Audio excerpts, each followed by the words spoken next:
तुम्हाला अंगात कुठेही दुखणं असेल, फक्त एक ग्लास पाणी घ्या, त्याला गरम करा. गरम करताना त्याच्यात थोडी अद्रक चेंदून टाका, थोडीशी हळदी टाका, थोडंसं मीठ टाका. अंगात दुखणं म्हणजे नक्की काय आहे? तुमचे नर्वस सिस्टम आहे ना, किंवा दाबलेले कुठेतरी, किंवा हार्ट झालाय, किंवा तुम्ही जास्त स्ट्रेस दिलाय, हे तीन वस्तू आहे. तर त्याच्यावर कसं आहे का, एक तर आहे ना अद्रक आहे ना, ते त्याला फ्लेक्सिबल करते. तुम्ही एक ग्लास पाणी घेतला सकाळी, तुम्हाला अंगात कुठेही दुखणं असेल, फक्त एक ग्लास पाणी घ्या, त्याला गरम करा. गरम करताना त्याच्यात थोडी अद्रक चेंदून टाका, थोडीशी हळदी टाका, थोडंसं मीठ टाका, त्याला उकळून घ्या आणि त्याला छानून प्या. मग आतलं दुखणं जाणार.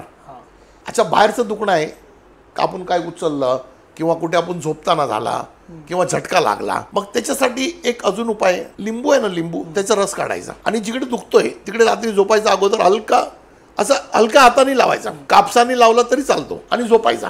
मग सकाळी ते दुखणं जाणार. कुठे नस दाबलेली असेल किंवा काय जास्त आपण मेहनत केली त्याच्यासाठी, हे दोन उपाय आहेत ना, हे दुखण्यावर आहे.